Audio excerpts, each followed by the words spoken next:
Ở đây mắt thế. Em đến cười ra. Ca cô cho em. Ca cho em bật cười ra mát. À rồi, mẹ nhớ rồi. Ca lấy điện thoại cho em bật cho mát hả? Em chỉ nằm cho mẹ xuống. Ôi, đi lên giường nằm đi. Lên giường đây nằm chứ nằm ở dưới đây. Hả? Em ta bật chỉ chỗ này. Thôi, đừng bật nữa. Lạnh rồi, muốn lấy thôi. Nhưng mà bây giờ thu hết đồ lên giường đây mà nằm này. Nhìn lên. Có giường không nằm để đi trái xuống dưới nền đi. Ngon nào? Em biết nhìn giường nằm đâu. Mẹ nói nằm bên em giống đi. Nằm à? Được rồi, để bây giờ mẹ keo gối cho mẹ nằm thử xem là có thích không, mà cứ thích xuống dưới đây nằm. Giường lên êm thì lại không nằm, lại xuống đây nằm. Hai đứa này nữa. Thôi, thử nằm xuống xem thế nào. Mẹ nằm đây hả? Mẹ nằm đây em cảm ơn gì. Thế ca. Rồi, ca nằm xuống đây. Mẹ ơi, mẹ con buồn được không? Để em đưa cho mẹ ngủ. Em du cho mẹ ngủ à? Thôi để mẹ du hai đứa ngủ cũng được. Nào, ca xuống đây nằm. Rồi, ca nằm ngửa ra. Có điều kiện ở đây. Cả mắt ca. Ca nằm hay. Rồi, nè, nó nằm lăn ra ngoài rồi. Nằm vào đây. Nằm ở đây mà, nằm ở đây. Không, mẹ nằm ở đây rồi, con nằm đây đi. Nào. Đi ở đây, không là mẹ chuyển lên giường này như này, con nằm đây, mẹ nằm đây. Mẹ muốn nằm sát ở đây. Nhanh đây, không là mẹ lên trên giường đấy. Mẹ nằm. Êm nhỉ?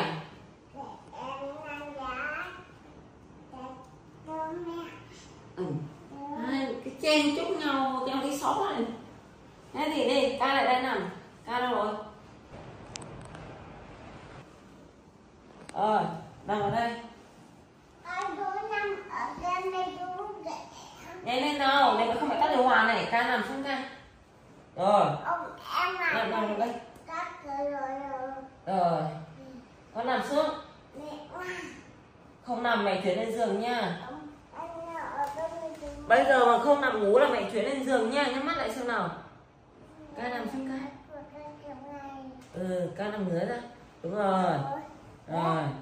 Rồi, đi ngủ đi nhá bé nha. Mẹ ơi, mời rồi. Mời cho con nghe cho mẹ. Mời rồi. Mời cho con nghe chứ. Em cho ca ngủ, như là ca buồn ngủ rồi này.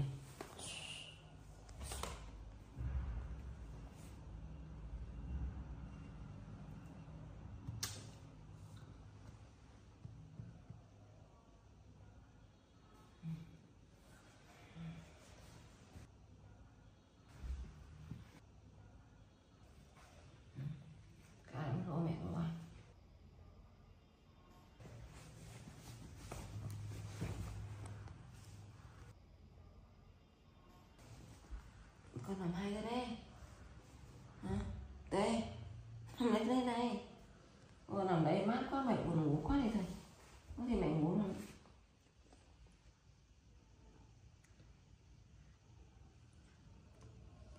Em gửi cho mẹ nha. Gội đầu à? Con gội đầu cho mẹ đi. Em gì? Làm gì đấy? Con đang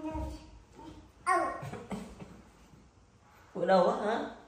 Gội đầu. Rồi, ca nằm xuống đây. Để vào cô. Ngủ nào. Gội nhẹ thôi nha. Đây nha. Gội nhẹ thôi. Ca nằm đây ca. Vướng cái chân của em hả? Con bỏ cái chân này gì đấy? Hả? Thế thì ca nằm đâu được nhỉ? Ca nằm ngang xuống đây. Vậy thì nằm đây ngủ. Cái gì đấy bé? Em bảo cho nhớ ca mới đúng.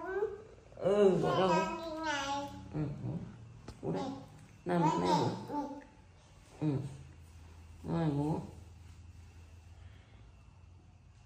Nằm cái gì đây? Con nằm đây một cho mẹ.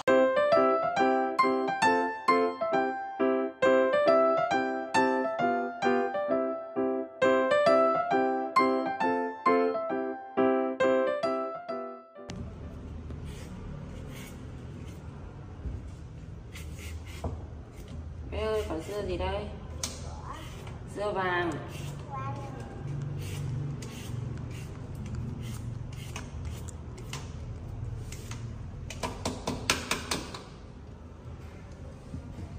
Nào tắt vào nước đi. Vớt đi.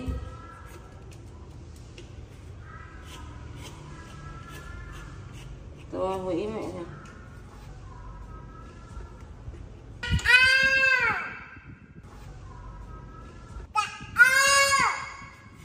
Gọi cho nó lên đi, ca là ra đâu. Con ngẩng cái mặt lên mẹ xem nào. Bé. Gọi đến lúc đầu ca ra đây thôi nào.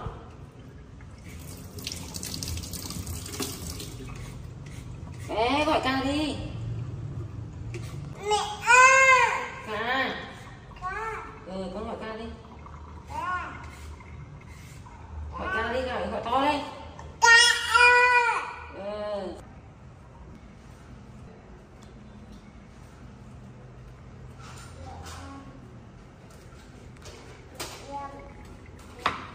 Ngồi lên cho mẹ nào ca. Ngồi lên đây. Nào, từ từ nào.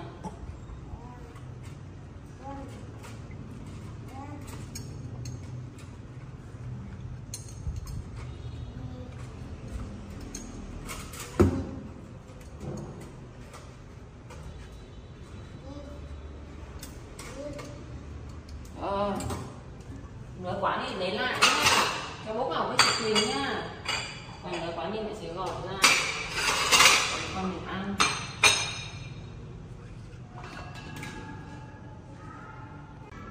Ca ngồi thẳng lên.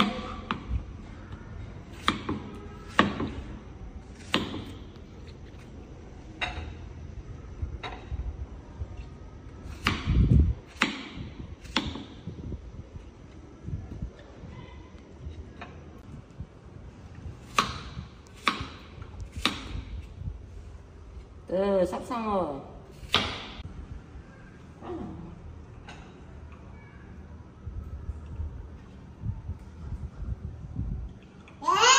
Đẹp chưa? Nó như bông hoa vậy. Mẹ ăn thử miếng nhá. Mẹ ăn thử trước nhá. Yên yên yên yên. Yên à? Mẹ rửa tay nhá, rửa tay ra ca nào. Con nhai gì á? Cái mẹ xem nào. Mẹ xem nào. Con nhả ra cho mẹ xem nào. Nhả ra. Con ăn gì đó? Nhả ra. Nhả ra nào. Mẹ xem nào. Đấy mẹ xem nào. Ô không nhả ra được dưới này. Từ từ. Đấy. Nào nhả ra. Nhả ra. Rồi ôi mắc rồi. Nhả ra nào. Không được rồi.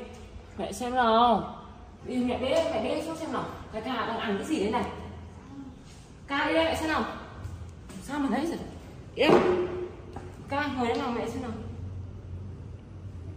Nào rồi. Con nhả ra đi. Nhả ra tay mẹ. Nhả đi.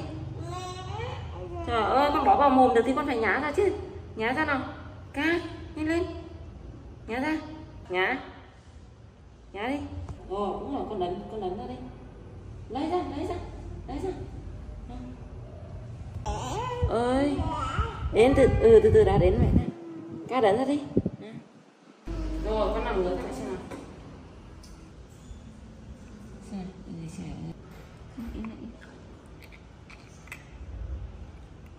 Rồi ra rồi.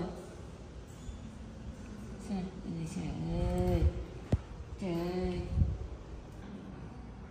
Con bỏ con ăn cái gì đây? Sao mà con cứ ăn lung tung thế nhỉ? Không được ăn lung tung nữa nha. Lần trước con đặt lên mấy cái vòng buộc tóc, con nhét vào mồm, con bó vào mồm con ăn rồi. Bây giờ lại tiếp tục. Không được ăn lung tung nữa nha. Mẹ đang gọt một dĩa dưa này. Đi đây, để mẹ đi vứt cái này đi. Đây đây. Dưa mẹ đây. Dưa. Đấy mẹ rửa tay đã, mẹ rửa tay không hai đứa hả? Từ từ mẹ rửa tay cho ca rồi mẹ bế con lên mẹ rửa nhá.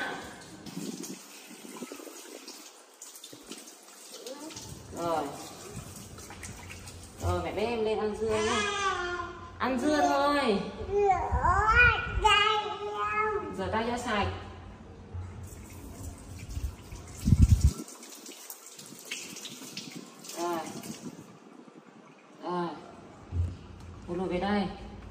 Nhảy lên giường nhá. Từ từ, để từ từ rồi em lấy cho Kaka nhá. Rồi con lấy đi, con lấy cho Kaka đi. Ca.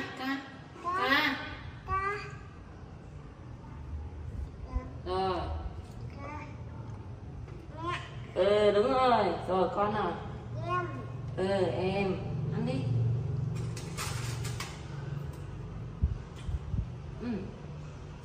Ngon lắm, ngon mà thơm nữa. Đó, cam cái này có ngon đâu? Ngon đúng không? Nay đừng ăn lung tung nữa nhá.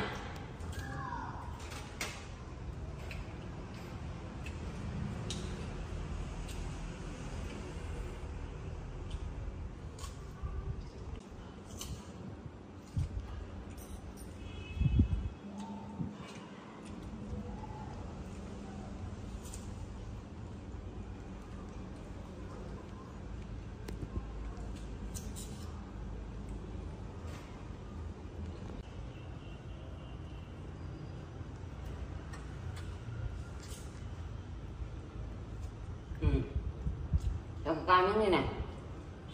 Cam miếng này đi. Đây. Ăn đi. Rồi, can đi. Con này lúc nãy con lại uống sữa no rồi đúng không? Rồi, chê ngoan rồi. Hay là mẹ lấy sữa cho uống nha.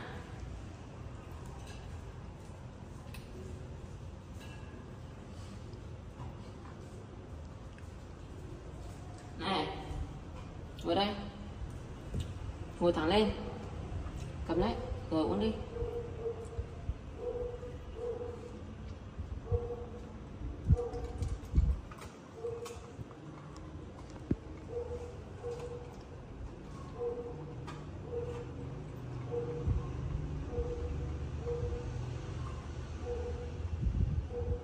Uống hết rồi bỏ thùng rác đi xuống.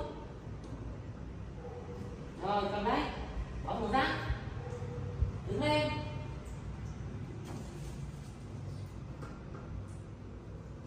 Rồi đi lên. Con ăn được không? Này cho con ăn một miếng nhỏ này. Con ăn đi. Ê ngon không?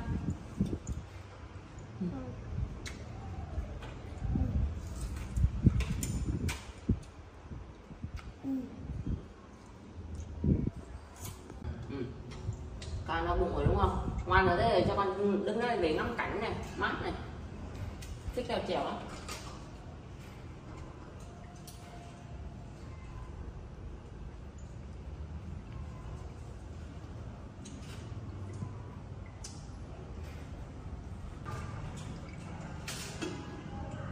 Bé ơi, con đi. Đi vào đây, mẹ đi vào đây, có vào với mẹ không? Đi nào.